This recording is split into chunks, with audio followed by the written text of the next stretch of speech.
Hi, everyone. I believe deep down, we all want to make a difference, to leave the world a little better off than how we found it. But how do we do it? In this video, we're going to see that in a world where different values are being thrown at us from every direction, we can be successful in sharing the values we hold so dear with the next generation.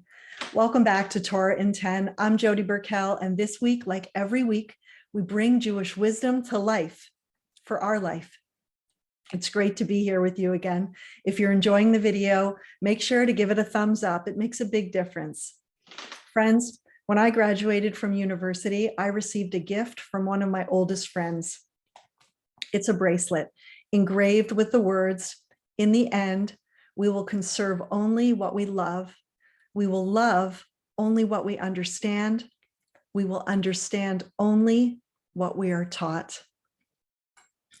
I believe her thoughtful gift holds the key to changing the world, but also teaches us a deep truth of how we share and pass on values.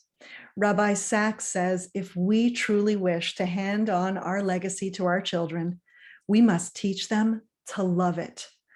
What's so powerful about this quote is that it so clearly explains the fact that if we don't understand the precious legacy we have as Jews, we cannot pass it on to the next generation.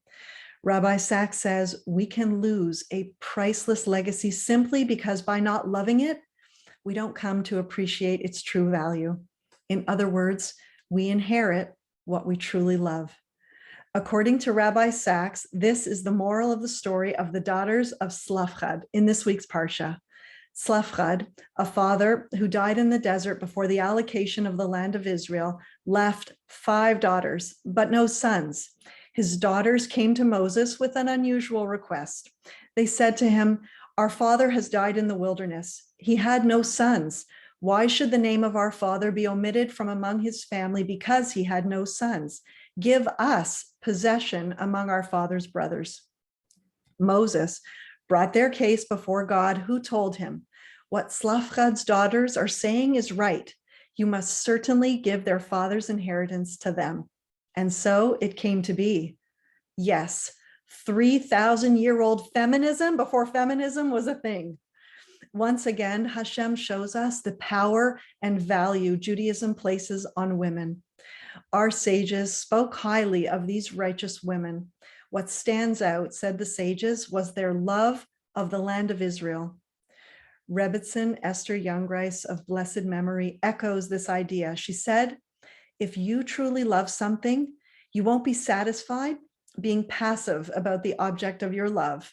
You'll want to protect it, guard it, work for it, and if necessary, sacrifice for it. Just think for a moment, how many sacrifices have been made to protect the land of Israel? We're reminded of this tremendous sacrifice every year on Yom HaZikaron. I hope my husband won't kill me for saying this, but whenever he's speaking about or when he reads anything about Israel, he always gets choked up. Our kids roll their eyes and they say, "Abba's crying again." And I once asked them, "Why is Abba crying?" And they answered, "Because he loves Israel." I did get permission to share that with you, but I can't help but think of my own personal journey towards living a more meaningful Jewish life. I was always proud to be Jewish, but I didn't truly appreciate my heritage. How could I? I didn't have a Jewish education, and I, like many of my contemporaries, probably thought of the mitzvahs as a burden. Here's a visual. Imagine someone asks you to carry a backpack of rocks to the top of a mountain. How are you going to be climbing? With each step you take, "Oi, this is so heavy," or "Oi, this is such a burden." We'll be complaining with each step, "What's the point of carrying these rocks? When I reach the top, I've achieved nothing but a sore back and bruised legs." But what if someone asks you to carry a backpack full of diamonds, pearls, rubies, and emeralds up a mountain? And when you get to the top, these gems become yours. How different is your climb? When we know we're carrying treasures and these treasures become ours, We understand their values, so we don't see it as a burden at all, but rather as an opportunity. It's all about our perspective, right? And how do we gain perspective? With education. One of the reasons I am so passionate about sharing the meaning that Jewish wisdom has to offer is because as I began learning, I realized I have diamonds in my pockets, literally treasures of life wisdom, treasures that teach us how to live a meaningful life. And once I learned this, I felt compelled to share it with everyone. I mean, how can I keep something so amazing to myself?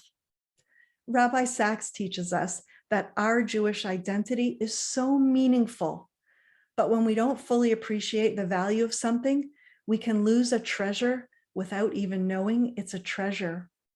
The daughters of Slavchad did inherit the land because they loved it. What we love, we inherit. What we fail to love, we lose. So practically, how do we do this? We can start by sharing our values with those we love. If something's important to us, the people in our lives won't get it through osmosis. We need to say it and we need to live it. If we believe, for example, that volunteering is a value that we want to pass on to our children, then they should see us doing it. We can share why it's so important, but most of all, we need to get our kids doing it. I purposely wait till after school if I'm going to deliver a meal to someone so my kids can be involved in the mitzvah. And I tell them when they jump into the van that this is no longer a van, it's a mitzvah mobile. You all know I actually do say that. If we believe that being kind to everyone, no matter who they are, is a value we want our children to emulate, then they need to see us being kind to the mailman, to the cashier, or to our waiter, and to the people closest to us. And if we want them to love being Jewish, when Passover is coming, do our children hear, "Oi, oi, I have to clean for Passover"? Or do they see us happily decorating our house, getting excited for this amazing holiday? Don't get me wrong, there's tremendous effort in living a Jewish life, but are we sharing the oi or the joy of Judaism? There are no guarantees in passing on our values to our loved ones. We all have free choice. And so it's our effort that needs to be our focus, not the results of that effort. And this is key. I'm very big into visual affirmations. I have a picture in my office that says, "Your children won't remember what you say, but they will always remember what's important to you. The things that make you cry, the things that make you laugh, the things that make your eyes light up.